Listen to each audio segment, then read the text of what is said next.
एक चर के रैखिक समीकरण वाले अध्याय से सीजी बोर्ड कक्षा 10वीं के विद्यार्थियों को बहुत ही महत्वपूर्ण प्रश्न देने वाला हूं। और जितना मैं आप लोगों को अब तक के प्रश्न दिया हूं ना, चाहे वो परीक्षा बोर्ड में आईएमपी टिक हो, चाहे वस्तुनिष्ठ प्रश्न हो, कोई भी एग्जाम हो, चाहे अर्धवार्षिक, त्रैमासिक या वार्षिक, कोई भी एग्जाम ना, आपको इन्हीं को पढ़ के जाना है और कुछ भी नहीं पढ़ना है इसके अलावा। अगर आप इसके अलावा बुक को पढ़ रहे हो तो अपना टाइम वेस्ट कर रहे हो, क्योंकि वहां से जो प्रश्न आने वाले हैं उसको मैंने पहले ही बता दिया है। बुक में जितने भी प्रश्न, चाहे वो एग्जाम्पल के हो, चाहे वो प्रश्नावली के हो, सब प्रश्न मैंने बता दिया है। और जो मैंने बताया है उसे आप लोग कम से कम टिक कर लो, परीक्षा बोर्ड में कर लो या फिर गाइड में कर लो या बुक में कर लो, जहां भी करना चाहते हो वहां पे टिक कर लो, रख लो। उसका लिंक आपको मिल जाएगा मेरे वीडियो के कमेंट में मिल जाएगा, ठीक है। मैं डिस्क्रिप्शन बॉक्स में नहीं लगा रहा हूँ, कमेंट बहुत आसानी से आप चेक कर सकते हो, कमेंट में लिंक मिल जाएगा। जैसे लिंक क्लिक करोगे आपको हर एक अध्याय वाइज जितने प्रश्न इंपॉर्टेंट है वो सारे प्रश्नों को आपको देखना है। जो टिक नहीं पड़ा है उसको पढ़ने की आवश्यकता नहीं है, वो प्रश्न नहीं आएगा। जो टिक पड़ा है वही प्रश्न आपके एग्जाम में आएगा। और वस्तुनिष्ठ प्रश्न मैं जो दे रहा हूं उसे आपको पढ़ के जाना है। तो देखो, आपको सिर्फ मेरे वीडियो से ही पूरा का पूरा हर एक जानकारी, छोटी छोटी जानकारी आपको मिल जाएगा, चाहे वो वस्तुनिष्ठ हो, चाहे 2 number, 3 number, 4 number, 5 number, 6 number, सब प्रश्न की जानकारी है यहाँ पे, कैसे प्रश्न आते हैं।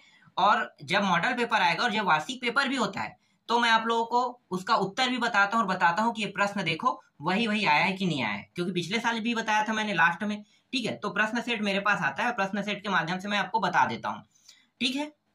लेकिन पेपर होने के बाद प्रश्न सेट आता है भाई, ऐसा नहीं है कि पहले ही प्रश्न सेट मिल जाए, ऐसा नहीं होता है, याद रखना है ना। वरना आप लोग क्या करने लगोगे, कमेंट करने, सर आपके पास तो प्रश्न सेट आ चुका है, भेजो ना पहले से। तो ऐसा नहीं होता है, बोर्ड का कभी भी पेपर लीक नहीं होता है, क्योंकि वो पुलिस स्टेशन में होता है। पुलिस स्टेशन से ही वो पेपर होने के 1 घंटे पहले आता है। 1 घंटे पहले आने के बाद वो आधा घंटा पहले पेपर खुलता है, और खुलने के बाद वहां पे कोई भी मतलब और अदर व्यक्ति नहीं जा सकता। जो वहां पे ड्यूटी में लगा होता है वही जाता है, और मोबाइल फोन भी अंदर धर के नहीं जाते हैं, क्योंकि मोबाइल फोन अगर लेके जाते हैं तो वो लोग फोटो खींच के किसी दूसरे को भेज सकता है, इसलिए ना मोबाइल को जब्त कर लिया जाता है। फिर पेपर से जब तक के पूरा पेपर नहीं हो जाता तब तक के वो वापस अपने मोबाइल को नहीं छूता है। तो ये पूरा प्रक्रिया होता है, इसी वजह से पेपर लीक नहीं होता है, याद रखना। चलो अब देखते हैं। ये प्रश्न बहुत महत्वपूर्ण है। ये प्रश्न आपको कहीं पे भी नहीं मिलेगा, न ही आपको ये गाइड में मिलेगा, कहीं पे भी नहीं मिलेगा, इसलिए इसे मैंने अलग से हाथ से लिख के, ठीक है, इस प्रकार से दिखा रहा हूं। चलो इसका उत्तर बता देता हूं। एक चर वाले द्विघात समीकरण के अधिकतम मूल होते हैं, तो 2 मूल होते हैं। यहाँ पे उत्तर क्या लिखना है, सिर्फ 2 लेना है, ठीक है, 2 मूल होते हैं। एक चर के द्विघात समीकरण के मूल समान होते हैं यदि उसका विभेदक क्या होगा, 0 होगा, या 0 लिख सकते हो, ठीक है। 0 और 0 एक ही है, तो 0 अगर होगा तभी होगा, ठीक है। यहाँ पे ध्यान दो, क्या करें, एक चर के द्विघात समीकरण के मूल समान, मतलब 2 मूल होते हैं, जैसे कि +1 और +1, 2 मूल, यही होगा। तो ये दोनों मूल समान कब होगा, जब विभेदक का मान 0 होगा, ठीक है। तो ये मूल है, और यही 2 मूल यहाँ पे मैंने लिखा है। तीसरा देखो, यदि किसी एक चर के द्विघात समीकरण का एक मूल अल्फा तथा विभेदक 0, देखो फिर से वही प्रश्न आ गया, तब दूसरा मूल क्या होगा। क्या होगा भाई, जब विभेदक 0 है तो इसका मतलब क्या है कि दोनों मूल समान, और एक मूल क्या है, अल्फा, तो दूसरा मूल भी क्या होगा, अल्फा ही होगा ना। तो यहाँ पे आपको क्या लेना है, सी को लेना है, अल्फा, ठीक है। देखो काफी घुमावदार प्रश्न है, ऐसे ही घुमा के प्रश्न पूछते हैं। इसके बाद चौथा देखो, द्विघात समीकरण bx² + ax + c = 0 के मूलों का योग क्या होगा। तो b ये वाला मान हो जाएगा, ठीक है, -a हो जाएगा, क्योंकि ये प्लस में इसलिए ये माइनस में आएगा। तो माइनस में देखो मूलों का योग, 1 मिनट, यहाँ पे मैंने कुछ मैं भूल गया क्या, यहाँ पे मूलों का योग कह रहे हैं, माइनस ये a और ये b हो जाएगा, ऐसा, ठीक है। ये उत्तर रहेगा, यहाँ पे मैं लिखने में कुछ चीज भूल गया हूं, तो इसको इस तरह से लिख लेते हैं, ठीक है। तो -a/b इसका उत्तर हो जाएगा। मूलों का योग क्या होगा कह रहा है, तो इस तरह से आपको निकालना है, ठीक है। आगे देखते हैं, ठीक है। नेक्स्ट है, द्विघात समीकरण ax² + bx + c = 0 के मूल अल्फा एवं बीटा है, तब उनके गुणनखंड क्या होंगे। तो गुणनखंड बताना है, तो बहुत आसान है गुणनखंड बताना। कैसे बताओगे गुणनखंड, तो देखो ये अल्फा है, ये बीटा है, दोनों किस में है? प्लस में है, तो इसका मतलब ये माइनस में आएगा। तो माइनस में देखो यहाँ भी माइनस, यहाँ भी माइनस, तो ये बी जो है इसका उत्तर होगा। बहुत आसान था। ठीक है, अब जो गाइड में प्रश्न दिए हैं ना उसको भी देख लेते हैं। मैं आपको समझा भी रहा हूँ सारे प्रश्नों को, तो आपको टेंशन लेने की जरूरत नहीं है, बस वीडियो एक बार देखना है और जाना है पेपर में। उसके बाद आपको कोई दिक्कत नहीं होगा, सब प्रश्न बन जाएगा, बहुत आसानी से बन जाएगा। देखो मैं समझा रहा हूँ, इसीलिए आपको समझा रहा हूँ। थोड़ा सा जूम कर लेता हूँ। ये यहाँ पे क्या है? द्विघात समीकरण a x square plus b x plus c बराबर 0 के मूल अल्फा व बीटा हो तो ए प्लस मतलब अल्फा प्लस बीटा का मान होगा। तो सीधी सी बात है, इसका मान होगा ये बी माइनस बी अपान ए, क्योंकि ये योग नहीं बोला है, योगफल नहीं बोला है। देखो मूलों का योगफल पूछा नहीं है, लेकिन यहाँ पे बता दिया है कि अल्फा प्लस बीटा क्या होता है, योग ही तो होता है ना, तो मूलों का योग है इसका अर्थ। ठीक है, अगर इस तरह से दिया रहेगा इसका मतलब आप समझना कि यहाँ पे क्या करने के लिए कहा है? योगफल। और योगफल का सूत्र क्या होता है? इसको भाग करते हैं इससे, तो ये प्लस में इसलिए माइनस में आएगा और बी बटे ए, ये हो जाएगा। ये इसका उत्तर है। दूसरा देखो, द्विघात समीकरण a x square plus b x plus c. अब यहाँ पे गुणनफल का है, ठीक है, तो यहाँ पे लिखा नहीं गुणनफल, लेकिन समझ गया मैं कि ये गुणनफल कह रहा है, तो इसका उत्तर क्या होगा? इसका उत्तर होगा सी अपान ए। तो सी और ए ले लेना है, तो ये डी इसका उत्तर हो जाएगा। द्विघात समीकरण के मूल हेतु सूत्र, भाई श्रीधराचार्य का सूत्र मुझे पता है, ये वाला होगा minus B plus minus under root के अंदर बी स्क्वायर माइनस 4ac अपान 2a। तो ये उत्तर लेना है आपको। ठीक है, चौथा देखते हैं। यहाँ पे उत्तर क्या आएगा? ये वर्ग है, मतलब ये माइनस में है, तो एक और इसी तरह डब्बा रहेगा, वो भी माइनस में रहेगा, तो मतलब दोनों माइनस में, इसलिए इसके जो मूल है वो किस में प्राप्त होगा? प्लस में। तो प्लस प्लस दोनों में क्या है? देखो 2 और 2, ये प्राप्त होगा। यहाँ पे देखो पांचवा है समीकरण एक्स स्क्वायर माइनस 7x बराबर 0 के हल। तो क्या होंगे? यहाँ पे x का उभयनिष्ठ निकालेंगे तो x का एक मान 0 हो जाएगा और दूसरा मान ये माइनस इसलिए प्लस में होगा, तो 0,7 आ जाएगा। द्विघात समीकरण ये दिया हुआ है, ठीक है, द्विघात, इसके विभेदक बताना है, तो बी स्क्वायर माइनस 4ac यही होता है, रख लो। अल्फा व बीटा मूल वाले द्विघात समीकरण, तो मूल वाले द्विघात समीकरण कौन सा? ये सी है, ठीक है, ये सी इसका सूत्र है, तो ये सूत्र वाला को लेना है, सी सूत्र ही है, याद रखना। ये अगर ये प्रश्न आता है तो सूत्र में यही लेना है, ठीक है, इससे बाहर प्रश्न नहीं आएगा, जो मैं बता रहा हूं उसी से प्रश्न आएगा, बाहर का एक भी प्रश्न नहीं आएगा, याद रखना। समीकरण a x square plus b x plus c बराबर 0 के लिए वियुक्तिकर बराबर डी है तो उनके मूल होंगे। देखो ये फिर आ गया प्रश्न, जैसे मैंने दिखाया था शुरू वाले में, वैसा ही। अगर डी का मान 0 है मतलब विविक्तिकर या विभेदक, इसको विविक्तिकर भी बोलते हैं और विभेदक भी बोलते हैं, ठीक है, अलग अलग नामों से जानते हैं। तो अगर ये 0 है, इसका मतलब ये है कि ये समीकरण का जो मूल प्राप्त होगा वो दोनों एक जैसा होगा। तो देखो दोनों मूल एक जैसा, किसमें? ये दोनों एक जैसा क्या नहीं, ये माइनस है, ये प्लस है, ये नहीं हो सकता, ये माइनस माइनस, मतलब यही इसका उत्तर है, सीधा आपको क्या करना है? यही लेना है। इसके बाद समीकरण में देखो मूलों की प्रकृति बताना है, तो इसकी मूलों की प्रकृति क्या होगा? इसको निकालने का तरीका आपको पता है? नहीं पता है ना, मैं बता देता हूँ। देखो बहुत आसान है, अगर ऐसे प्रश्न में आके अगर फंस जाते हो तो बनाना कैसे? सिंपल ट्रिक करते हैं, इसका गुणनखंड कर लेते हैं। तो देखो 4x square minus x plus a, गुणनखंड क्या होगा? इसे दो हिस्सों में तोड़ेंगे, ठीक है, तो एक हिस्सा हो जाएगा 4 होगा, एक हिस्सा 4x और एक हिस्सा कितना हो जाएगा? 1 हो जाएगा, ठीक है, तो ये प्लस एक्स और ये माइनस वाला आगे में रहेगा, फिर प्लस 1। देखो मैं इसको गुणनखंड कर रहा हूँ ना, गुणनखंड करना तो आता होगा, मैं इसे समझा नहीं सकता, बहुत टाइम वेस्ट होता है वरना। तो यहाँ पे 4 उभयनिष्ठ निकल गया और x भी निकल जाएगा, तो यहाँ पे बचेगा x माइनस 1, यहाँ पे प्लस 1 को बाहर निकाल देते हैं तो x, और 1 सेकेंड क्या है, यहाँ पे माइनस में है और ये 20 में है, तो यहाँ पे दोनों में से 3 1 4, एक मिनट यहाँ पे कुछ गलती हुआ है क्या? 1 सेकेंड, क्या लेना है? ओहो मैं गलत विधि का उपयोग कर रहा था, मुझे ये विधि करना है, बी स्क्वायर माइनस 4ac, ये विधि उपयोग करना है।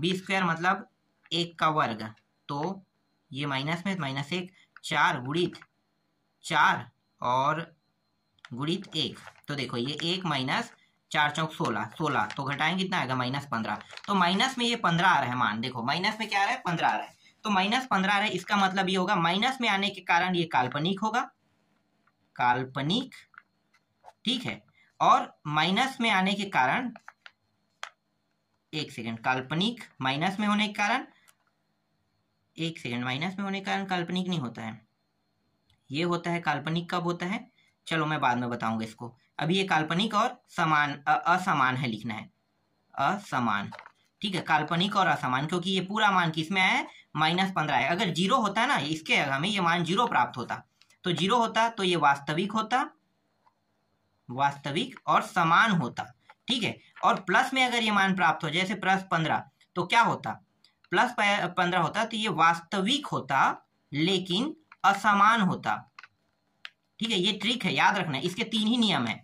जीरो होने पर वास्तविक और समान होता है नियम में, अगर प्लस में मान होता है तो ये वास्तविक तो होगा लेकिन असमान होगा, और माइनस में होने पर ये काल्पनिक हो जाता है, और असमान क्यों हो रहा है, क्योंकि ये नंबर में प्राप्त हो रहा है इसलिए असमान हो रहा है, यही इसका नियम है। चलो तो यहाँ पे क्या लेंगे, -15, इसलिए ये काल्पनिक है और असमान है, ठीक है। इसके मूलों की प्रकृति क्या होगी, तो इसके मूलों की प्रकृति जो है वो होगा वास्तविक और असमान, क्योंकि ये प्लस में इस बार प्राप्त होगा, वैसे ही निकालना है, डी बराबर b² - 4ac, तो प्लस में प्राप्त होगा इसलिए वास्तविक तो होगा लेकिन जीरो प्राप्त नहीं हो रहा है इसलिए वो असमान रहेगा, ये इसका नियम है। इसके बाद देखो, द्विघात समीकरण के मूल होते हैं, द्विघात समीकरण के मूल होते हैं, तो द्विघात समीकरण के मूल कितने होते हैं भाई, 2, मैंने बताया था 2 मूल होते हैं। निम्नलिखित में द्विघात समीकरण है, कैसे पता करोगे, द्विघात समीकरण है तो इसको यहाँ, एक सेकंड, ये तो नहीं हो सकता, 3 घात हो जाएगा, अगर इसका गुणा होगा तो ये तो एक चर वाला है, ये तो अंडर रूट के अंदर है, मतलब ये नहीं हो सकता, बचा क्या, ये यही होगा इसका द्विघात समीकरण। आगे देखो, निम्न में से एक चर का द्विघात समीकरण नहीं है, एक चर का द्विघात समीकरण नहीं है तो ये एक चर का समीकरण लेकिन द्विघात समीकरण नहीं है, इसलिए ये उत्तर रहेगा। निम्नलिखित में से कौन सा समीकरण वर्ग समीकरण नहीं है, वर्ग समीकरण नहीं है कह रहा है, तो कैसे पता करोगे, देखो वर्ग समीकरण नहीं है तो ये तो वर्ग समीकरण है, ये भी वर्ग समीकरण है, ये वर्ग समीकरण नहीं है, क्यों, क्योंकि ये x जो है अंडर रूट के अंदर में, इसलिए ये इसका उत्तर रहेगा। यहाँ पे क्या है, मूलों का गुणनफल बताना है, मूलों का गुणनफल, तो 3/2 कहाँ पे भाई, ये सी में है, 3/2। निम्नलिखित में से कौन सा वर्ग समीकरण नहीं है, कौन सा वर्ग समीकरण नहीं है, समीकरण नहीं है बताना है, तो देखो वर्ग समीकरण, ये 3 घात हो रहा है तो ये वर्ग समीकरण नहीं है, और एक सेकंड, ये देखो यहाँ पे गलत लिखा है यार, ये वर्ग समीकरण ये भी नहीं है, 3 घात हो रहा है, ठीक है। इसके बाद ये तो है वर्ग समीकरण, ये भी वर्ग समीकरण नहीं है, ठीक है, 2 हो गया, और ये भी वर्ग समीकरण नहीं, तो यहाँ पे गलत लिखा है, ये काट दो, नहीं वर्ग समीकरण है बोलो, क्योंकि 3 नहीं है, ये तीनों वर्ग समीकरण नहीं है, और यहाँ पे नहीं ऑप्शन दे दिया है, ठीक है तो सिर्फ ये, मतलब यहाँ पे नहीं होना चाहिए, है होना चाहिए बस, तब ये उत्तर बी आएगा, ठीक है। यहाँ पे गलत है क्योंकि तीनों आंसर में तीनों नहीं है और एक है, तो भाई यहाँ तो लिखा गलत है ना उन्होंने, इसलिए हम इसे सुधार लेते हैं, नहीं को काट के इसे सही कर लेते हैं। चलो अब देखते हैं रिक्त स्थानों की पूर्ति, या हालांकि ये रिक्त स्थानों की पूर्ति से एक भी प्रश्न नहीं आएगा, ठीक है, फिर भी मैं आपको बता देता हूँ, आप लोग पढ़ना चाहो तो पढ़ लो, नहीं पढ़ना चाहोगे तो मत पढ़ना, ठीक है, यहाँ से नहीं आते हैं। वर्ग समीकरण के अधिकतम मूल की संख्या होती है, 2 होती है, बस जानने के लिए बहुत जरूरी है ये। द्विघात समीकरण में चर राशि की अधिकतम घात होती है 2, इसका भी 2 होगा। द्विघात समीकरण का मानक रूप खाली स्थान होता है, तो मानक रूप क्या होता है, ये होता है ना ax² + bx + c = 0, ये लिखना है मानक रूप को, ठीक है, ये जो नीचे में लिखा है वही है द्विघात समीकरण का। द्विघात समीकरण ये है, तो विविक्तिकार का मान कितना होगा, तो विविक्तिकार का मान क्या होता है, हमेशा 0 होना चाहिए, ठीक है, या फिर 0 नहीं तो इसका जो सूत्र है वो b² = 4ac होगा।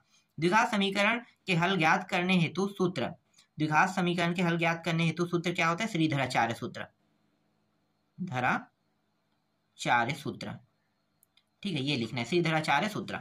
द्विघात समीकरण ax² + bx + c = 0 के लिए विविक्तिकार d = 0 हो तो दोनों मूलों के मान क्या होंगे, समान होंगे, समान या बराबर दोनों लिख सकते हो, ठीक है। आगे देखते हैं, और 0 हो तो समान रहेगा, और हाँ आगे में और क्या लिखते हैं, जब 0 हो तो वास्तविक भी बोलते हैं ना, तो वास्तविक भी लिख लेते हैं, वास्तविक व समान होंगे।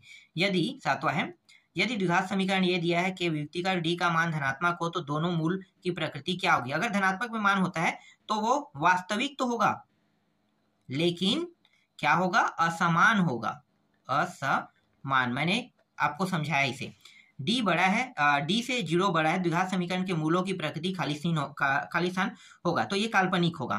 ठीक है, यहाँ पे काल्पनिक लेना है, काल्पनिक व असमान, क्योंकि वो माइनस में प्राप्त होगा। अगर 0 बड़ा है इसका मतलब जो डी का मान है वो क्या प्राप्त हो, माइनस में, तो माइनस में होगा, तो काल्पनिक व असमान होगा।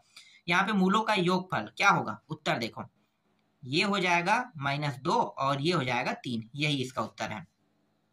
ये दिया है मूलों का गुणनफल, तो ये -24, यहाँ पे माइनस है -24 और इसमें 1 है तो 1, तो बराबर -24 बस होगा। ठीक है, इसका उत्तर। चलो आगे देखते हैं, सत्य असत्य में देख लेते हैं। सत्य असत्य का देखो, पहला प्रश्न क्या है, वर्ग समीकरण के अधिकतम 2 मूल होते हैं, ये सही कह रहा है। वर्ग समीकरण का वियुक्तिकार धनात्मक हो तो मूल वास्तविक होते हैं, ये भी सत्य है। वर्ग समीकरण का वियुक्तिकार ऋणात्मक हो तो मूल वास्तविक होते हैं, ये असत्य है। ठीक है, इसे गलत कर लो। वर्ग समीकरण का वियुक्तिकार 0 हो तो मूल बराबर नहीं होते हैं, ये भी असत्य है। वर्ग समीकरण ये दिया है, इसका विभेदक d/20 का, ये सही है। ठीक है, इसको देखने की जरूरत नहीं, ऐसी मैं बता सकता हूँ, बहुत फास्ट बता रहा हूँ। इसके बाद देखो, वर्ग समीकरण ax² + bx/c दोनों मूलों का योगफल ये होता है, सही कह रहा है, ये सूत्र है उसका। समीकरण में दोनों मूल के गुणनफल, ये भी सही है। ठीक है, c/a ही होता है सूत्र। जब इसे प्रश्न आएगा तो आपको ऐसे ही लेना है। ठीक है, 8वां वर्ग समीकरण ये दिया है, दोनों मूल समान होंगे, बिल्कुल समान होंगे, सही कह रहा है। x का मान, दोनों मान प्लस में आएंगे, a अल्फा। ठीक है, वर्ग समीकरण यहाँ पे x² b = 0 हो तो समीकरण वर्ग समीकरण नहीं होगी, ये गलत कह रहा है, वर्ग समीकरण होगा, इसलिए यह सत्य है। वर्ग समीकरण x² - 7x = 0 का हल 0 और 7 है, तो ये सत्य है। ठीक है, तो इस तरह से सत्य असत्य मैंने बता दिया। इतने ही बस प्रश्न को वस्तुनिष्ठ में पढ़ना है, मतलब 1 नंबर के प्रश्न में। बाकी ये जो है ना, अभी मैं बताया हूँ, ये सब 2-2 नंबर के प्रश्न हैं। तो जो मैंने टिक कराया है, वो अगर इनको चाहते हो, इनकी सूची, तो आपको कमेंट में मिल जाएगा, अपने भी परीक्षा बोर्ड में आप लोग टिक कर लेना।